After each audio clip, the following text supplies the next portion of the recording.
Hi ಎಲ್ರಿಗೂ. So ಇವತ್ತು 10th ಸ್ಟ್ಯಾಂಡರ್ಡಲ್ಲಿ 7th chapter coordinate ಜಿಯೋಮೆಟ್ರಿನಲ್ಲಿ ಬರುವಂಥ ಮಿಡ್ ಪಾಯಿಂಟ್ ಫಾರ್ಮುಲಾ ಯೂಸ್ ಮಾಡ್ಕೊಂಡು ಹೇಗೆ ಪ್ರಾಬ್ಲಮ್ ಸಾಲ್ವ್ ಮಾಡೋದು ಅಂತ ಹೇಳ್ಕೊಡ್ತೀನಿ. ಇವಾಗ ತೊಗೊಂಡಿರೋ ಸಮ್ ಯಾವುದು ಅಂತಂದರೆ, find the coordinates of a point A where A B is the diameter of a circle whose centre is 2 - 3 and B is 1 4. So ಇಲ್ಲಿ ಪಾಯಿಂಟ್ ಎನ ಫೈಂಡ್ ಮಾಡ್ಕೋಬೇಕು. ಸೆಂಟರ್ ಕೊಟ್ಟಿದ್ದಾರೆ, ಹಾಗೆ ಇನ್ನೊಂದು ಎಂಡ್ ಕೊಟ್ಟಿದ್ದಾರೆ. ನೀವು ಇವಾಗ ಫೈಂಡ್ ಮಾಡಬೇಕಾಗಿರೋದು ಎ ವ್ಯಾಲ್ಯೂ. ಅಂದರೆ ಸೊ ಈ ಸರ್ಕಲಲ್ಲಿ ಡಯಾಮೀಟರ್ ಮತ್ತು ಸೆಂಟರ್ ಅಂತಂದರೆ distance between A and B, ಇದನ್ನು ಡಿಸ್ಟೆನ್ಸ್ ಫೈಂಡ್ ಮಾಡೋದು ಬೇಕಿಲ್ಲ. ನಾವು ಇವಾಗ ಇದನ್ನು ಯಾವುದು ಎ ವ್ಯಾಲ್ಯೂ ಮಾತ್ರ ಫೈಂಡ್ ಮಾಡ್ಕೋಬೇಕು. ಸೊ ಎಕ್ಸಾಕ್ಟಾಗಿ ಸೆಂಟರ್ ಏನಾಗಿರುತ್ತೆ ಅಂತಂದರೆ ಮಿಡ್ಲಲ್ಲಿರುತ್ತೆ. ಸೊ ನಾವು ಇವಾಗ ಮಿಡ್ ಪಾಯಿಂಟ್ ಫಾರ್ಮುಲಾ ಯೂಸ್ ಮಾಡ್ಕೋಬೇಕು. ಸೊ ಎಗೆ ನಮಗೆ ಕೋಆರ್ಡಿನೇಟ್ಸ್ ಏನು ಅಂತ ಗೊತ್ತಿಲ್ಲ, ಅದನ್ನು x1 y1 ಅಂತ ತೊಗೊಳ್ಳೋಣ. ಈ ಪಾಯಿಂಟ್ ಬಿನಲ್ಲಿರೋದನ್ನು x2 y2 ಅಂತ ತೊಗೊಳ್ಳೋಣ. ಇದು 2 ಮತ್ತು -3ನ xy ಅಂತ ತೊಗೊಳ್ಳೋಣ. ಸೊ ಮಿಡ್ ಪಾಯಿಂಟ್ ಫಾರ್ಮುಲಾ ಹೇಗೆ ಯೂಸ್ ಮಾಡ್ಕೊಳ್ಳೋದು ಅಂದರೆ,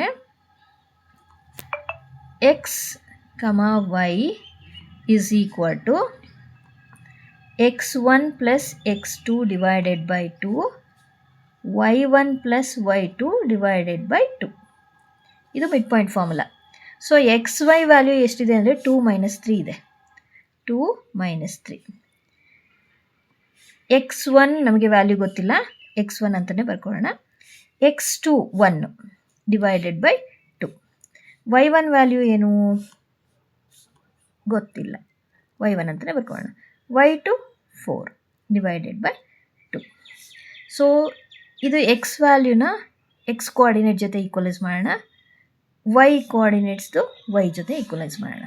so 2 is equal to x1 plus 1 by 2. Cross multiply ಮಾಡ್ಕೊಳ್ಳೋಣ. 2 2s are 4 is equal to x1 plus 1. 4 1 ಈ ಕಡೆ ಟ್ರಾನ್ಸ್ಪೋಸ್ ಮಾಡಿಕೊಂಡ್ರೆ 4 - 1 is equal to x1. ಹಾಗಾದರೆ x1 ವ್ಯಾಲ್ಯೂ ಎಷ್ಟು ಬಂತು? 3 ಬಂತು. ನೆಕ್ಸ್ಟ್ ಇವಾಗ y1 ಫೈಂಡ್ ಮಾಡ್ಕೊಳ್ಳೋಣ. ಇಲ್ಲಿ -3 ಇದೆ, -3 ಜೊತೆ y1 plus 4 divided by 2 ಮಾಡ್ಕೊಳ್ಳೋಣ. 2 into -3 is -6 is equal to y1 plus 4. -6 plus 4ನ ಈ ಕಡೆ ಟ್ರಾನ್ಸ್ಪೋಸ್ ಮಾಡಿಕೊಂಡ್ರೆ -4 ಆಗುತ್ತೆ y1. ಸೊ y1 ವ್ಯಾಲ್ಯೂ ಎಷ್ಟು ಬಂತು? -10. ಸೊ ನಮಗಿವಾಗ ಎ ಕೋಆರ್ಡಿನೇಟ್ಸ್ ಯಾವ್ಯಾವುದು?